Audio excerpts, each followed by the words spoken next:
what was the mistake that I made? Okay, I made this mistake, or maybe it's not this mistake, but maybe I have to try it again and so I can find out. So it's like this.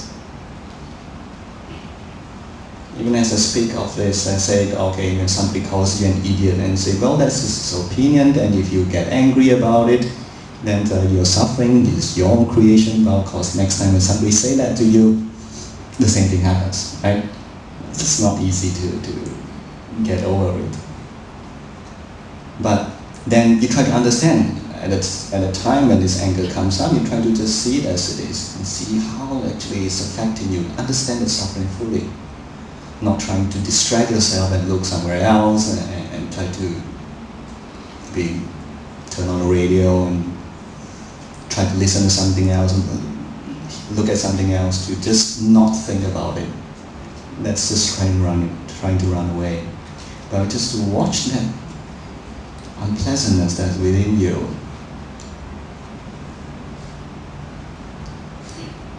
To understand it. What is it? What is it about it that's so unpleasant? And just be with it. And if you can see it really, you can see that how this thing that is going on within you, it's no one else, nobody put it there. When you can see it, actually you can see for yourself that you are creating it. It's just there. If you're willing to see it, you can't bluff yourself. It's just there, you're doing it. And every time the thought comes on, why is it like, and say again, it comes on again. Right? Sometimes maybe not words, but that image, it comes up again. At one time, I was speaking to someone on the phone, and that somebody said something about me, which I felt was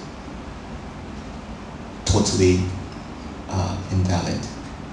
I felt that I thought it was an accusation. Right? And immediately that unpleasantness comes up right here. Right? And ended the call, and it was still there, brewing. Okay? So at that time, okay, all right, I'm gonna watch this guy.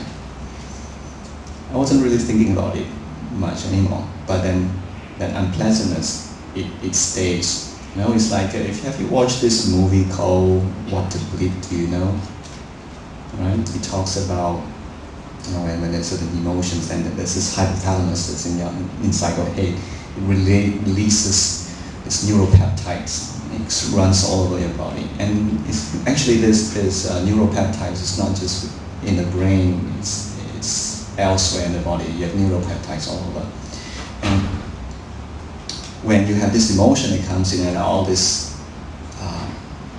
chemicals that's running through the body, even if you're no longer creating it, they're still there. Right? It takes time for them to go off. So I was just paying attention to this. Okay, let me just be with it.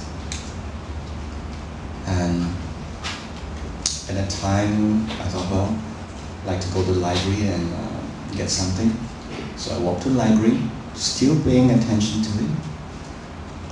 And as I walked a few steps, I was asking myself, gee, this feels bad. Right? Is this really the right thing to do? You know, to actually go and pay attention to something that is so unpleasant?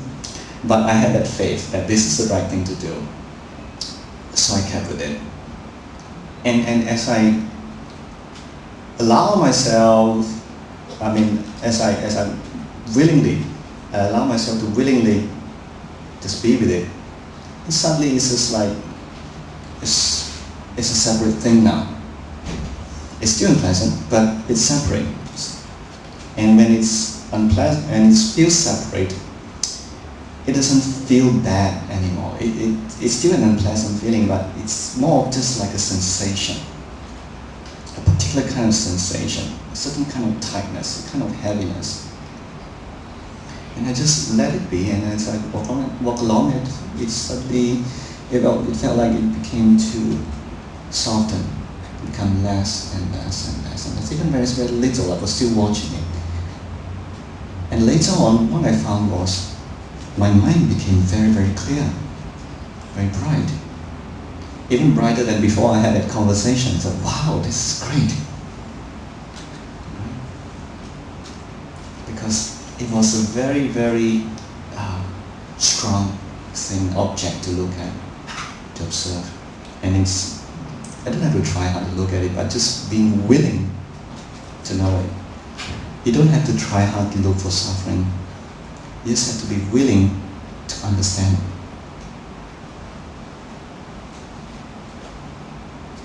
it. And I understand it fully, that I accept full responsibility for that.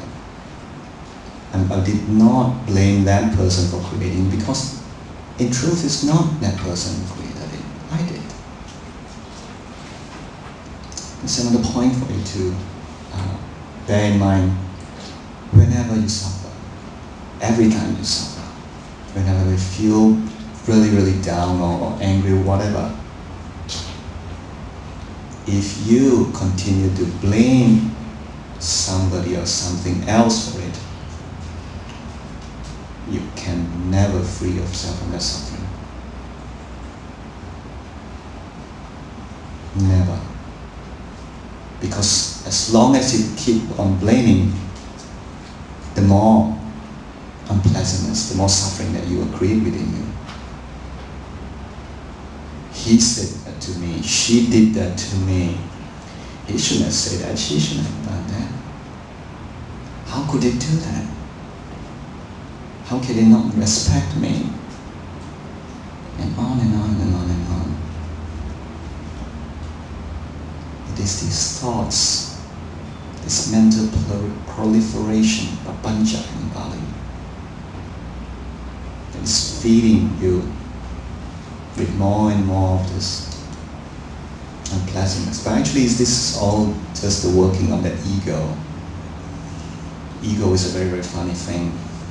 Even if it's unpleasant, it wants it because it is something that makes it alive.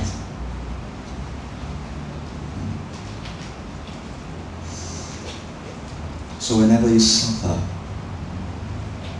I'm not saying that you should blame yourself instead of blaming the other person. If you blame yourself, then it's the same thing. Instead of anger, you have guilt, you have shame. Blaming does not release you from suffering. I hope you can see that. It's very obvious. So if you want to free yourself from the suffering, then you take responsibility of it. Just like the late Chief Reverend's book, You Are Responsible. You know, that's a little booklet. You take responsibility for it. And it's easier to take responsibility for it if you can see that you are actually creating that yourself. And you can see that if you are willing to. Very often, if you are already into a kind of a cycle of getting angry with somebody, then you're not so willing to because you are in that mode of blaming somebody else for your suffering. To even suggest that no, it's me who's creating my suffering, the mind, that the ego will object, say, no, he did it. Right? And if somebody tried to convince you, you probably get a bit angry if you're not willing to. So if you want to free yourself from that suffering, then be willing to look within and see how you are actually creating it.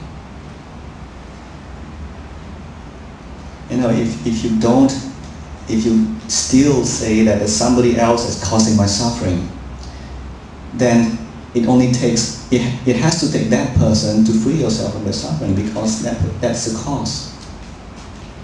But if you find that it is the causes within you, then it is a wonderful thing, because you can change that. It's within you. It is within your power. But when you blame someone else, the power is not within you, the power is with someone else or something else. By being responsible towards your own suffering, is taking